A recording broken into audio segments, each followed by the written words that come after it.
walking with it.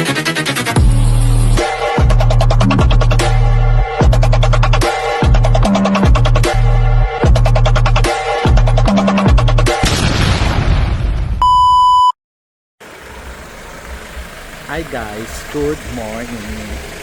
So magandang tanghali na pala. Tawag dito, galing ako sa dyan sa Big C. Bumili ako ng baboy at saka ng tawag dito ng pantalon pampasok sa school, slacks. So okay naman. Pero naloka kasi ako kasi gusto ko kasi bumili ng ampalaya.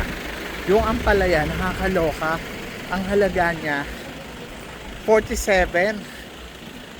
So parang halos nasa 50 baht na. So magkano yun? Isang pirasong ampalaya nasa kulang 70 pesos. Pagkatapos ang baboy na binili ko ay nasa 50. Oo. So ito na yun, 50. Tapos yung ampalaya nasa ganun. Naloka ako syempre. Parang hindi siya worth. So ngayon, napunta ako dito sa palengke. Dito tayo bibili ng ampalaya. Diyos ko, nakakaloka. Nawindang ako. Ganun ka mahal. Ganun ka expensive. So, dapat mga 20, okay, 30, pero not to the point na 50 pesos. Ano yun? 50 pa. So dito magtanong tayo. Wait lang guys. So yun guys, nakabili na tayo. Hello, lang tayo. Okay. So ang nabili natin, yung ampalaya na doon ay 50, dito ay nasa 17 baht lang. Oo. Doon 50 baht. Diyos ko, naloka ako. Ang mahal naman ng ampalaya na yun. Ano, naka-aircon. Oh, tapos, bukod doon, nakabili ako mais. Mais 20. At saka, okra, 10. Oh, diba? Ang bongga. So, yon. So, nakamura tayo. Kasi naman doon sa Diyos ko, grabe, ang mahal. Nakakaloka. Ano yun, ginto? Kaya kailangan maging wise kapag mamimili ka. Dapat pupunta ka sa palengke. Bili tayo ng apple. Wait lang guys. Ayun. Nakabili tayo ng apple. Ayan. Diba? Ang bongga. So, lahat-lahat mahigit 100 lang. May apple na. May corn. May okra, may ampalaya, may baboy. Ayun, gano'n. Hindi yung Diyos ko, naloka ako doon. Ang mahal. Ang alam ko, gasolina yung tumaas, hindi yung gulay. Ang problema dyan sa mga yan, pag nagtaas sila, hindi na bumababa. Mataas na sila forever. Yun, gano'n. Nakakaloka. Ampalaya, sa kwenta. Tapos nasa siya i-convert natin sa Philippine money, nasa 60 to 70 baht as 70 pesos. Diyos ko, gusto naman. Anyway, so papalik na tayo ng bahay. Magagalit si Lu kasi tanghali na. Galing kasi ako sa doktor. So, isa natin yung mga mangga ng apple. So magmo-motorcycle tayo guys, pabalik.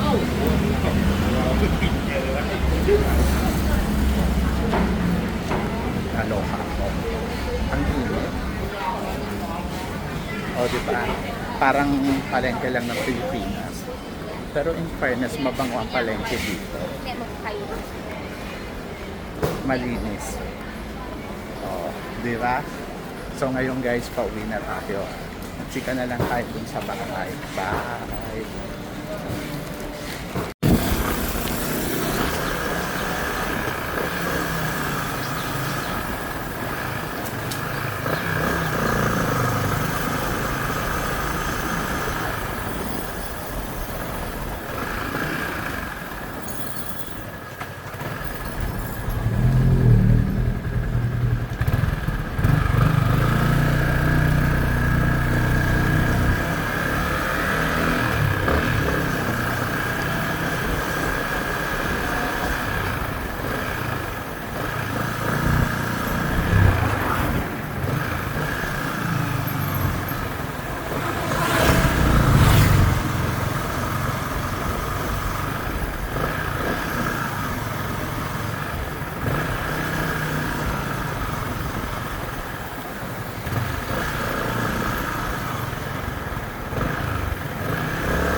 So ayun nga guys, kararating lang natin galing palengke. So nakita naman ninyo, pinakita ko sa inyo yung palengke, pinakita ko kung ano yung nabili ko. And then ayun, so happy naman ako. Pero bago ako pumunta ng palengke, galing akong doctor kasi may monthly check-up ako. So ayun na, so nagpa-check up na muna ako at nakausap ko ang doctor ko today. Actually kasi yung doctor kasi doon, paiba-iba. Dalawa sila, actually tatlo nga. Yung isa wala namang parang wala lang, reseta lang siya. So, tatanong lang niya, ano nararamdaman mo, ganon. Pero yung isa talaga, yung lalaki talaga, from the beginning pa lang, yun na talaga yung doctor ko. Tapos, siya din yung talagang nakagamot dito sa tuhod ko, yung nalaglag ako dyan sa bintana. Kaya parang feeling ko magaling siyang doctor. And I trust him too much. Pero kasi minsan kasi parang, depende kasi sa araw. Tapos ang natatatnad ko yung isang doctor na babae. So ito naman doctor na babae, she's fine naman. Kaya lang siya yung nagreseta sa akin ng ng tawag dito, ng maintenance ko. Siya yung nagbigay niyan. Ngayon na hindi ko matanggal-tanggal. Pero minsan gusto ko na rin magpasalamat, at least may maintenance ako, 'di ba? At least nako-control yung ng dugo, yung pagtaas ng dugo kaysa naman sa wala. So na-appreciate ko naman. And then ang ayoko lang, nagreseta uli kasi siya ng pangpaano sa cholesterol, yung tanggal ng cholesterol, pampabawas.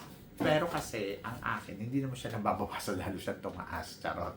Ayun. And then, sumasakit yung tuhod ko. Tapos, ang narinig ko kasi kay Doc Willie, kapag, ganitong average lang ng cholesterol mo sa katawan, hindi talaga siya nagre-reseta ng ganon kasi nga may effect. Pero, nagtataka ako, parang, bakit ako niresetahan kagad ng ganon, di ba? But naiintindihan ko, doctor, sila alam nila yung ginagawa nila. But kung may option kasi, doon tayo sa option. So talagang pinili kong tanggalin yun. Hindi ko talaga siya iniinom. Tinanggal ko talaga siya. Tapos, yung lalaking doctor, pumayag naman siyang tanggalin yon. Kasi nga, may effect nga siya sa binti ko. Yung parang laging masakit yung binti ko. So I'm a little bit afraid na parang, alam mo yun, baka ma-polio naman tayo. And then, ayun na. So, siya na naman yung doctor ko kanina. Sabi niya sa akin, bakit tinanggal mo yung pampababa ng cholesterol?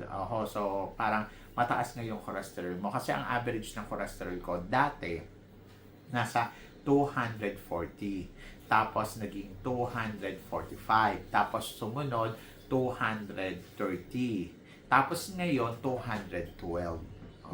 Kumbaga, parang pababa na ng pababa. Pero ako, ang nalungkot ako kasi hindi naman ako umiinom ng mga ganun na nireseta niya. Pero nagawa ko pa din bumaba yung cholesterol ko. Kumbaga parang a little bit appreciation sana yung inaasahan ko sa doktor ko kanina na parang, okay, so ipagpatuloy mo yung ginagawa mo, na ganun-ganon. So yun lang yung gusto ko. Appreciation and then motivation. Hindi, ang sabi niya sa akin, kasi pag minatili natin na mataas yung cholesterol mo, in the future, baka magkaroon ng problema. So, I'm afraid, ganun ang sabi niya. So, sabi ko naman, pero kung titingnan mo naman, bumaba, di ba? Ang sagot niya sa akin, oo, pero konti lang. Sabi niya ganon. Nakakaloka. So, naloka ako sa kanya kasi parang, as a doctor, nag-expect ako sa kanya ng motivation and nag-expect ako sa kanya ng appreciation. Kasi kung titignan mo, from 230, ang total ng cholesterol ko, bumaba siya ng 212.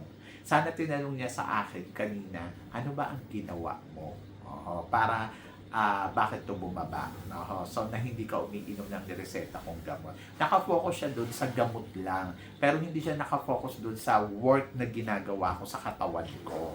Di ba? So, I feel bad. So, doon ako nalungkot kasi parang kakaloka naman to instead na ma-appreciate. Bumaba to anong ginawa mo? Ipagpatuloy mo yan. So, i-double mo pa para mas bumaba pa. Kasi ang sabi ko sa kanya, unti-unti, at least bumaba. Sabi ko, at least bumaba, sabi ko sa kanya.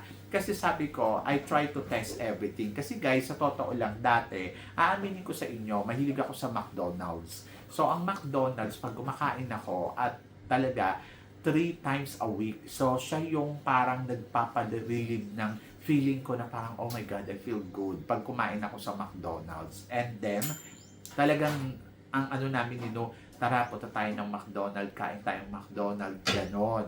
So, minsan nagpapadeliver pa ako dito. Pero since na-observe ko, doon tumataas yung cholesterol ko, kakakain ko ng McDonald's. So, kasi parang nung nag-check up ako, bigla siyang tumaas. Eh, paano naman kasi sunod-sunod din yung kain ko? Pagkatapos, so parang nilimitahan ko na. So, from dati, 3 times a week, ginawa ko siya sa loob ng isang buwan. Kumakain lang ako ng parang 2 beses na lang. Oo, sa loob ng isang buwan. As in talagang sa loob ng isang buwan, 2 times. Oho. So, yun. So, kung iisipin mo, parang yung nagpa-check up ako, ang laki nung binaba. From 38 naging 12. At 230 naging 212. So, medyo ang laki nung binaba talaga. So, ibig sabihin, doon nagmumula yung dami ng cholesterol ko sa kakakain ko ng mga fast food. Kaya, tinigilan ko ang Coke, tinigilan ko ang McDonald's, tinigilan ko yung mga Sunday, ayun. So, hinay-hinay na ako doon. Kumbaga, parang nagawa ko na nga ngayon, after kong malalaman ay bumaba na siya. So, syempre, I wanted to more na mas bumaba pa.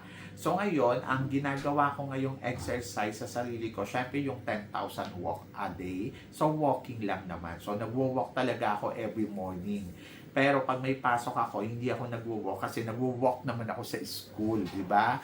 So, parang okay yon. And then, plus, nandirito na parang, ayan lang, limit lang talaga yung laban mo na parang hindi na talaga ako kumakain ng McDonald's. In fairness naman sa akin, nung month of April, 1 beses lang ako kumain ng McDonald's. Ayun pa yung sungkran pa yon. So, mahigit 1 buwan na wala akong kain. Ayun lang yung kain ko uli.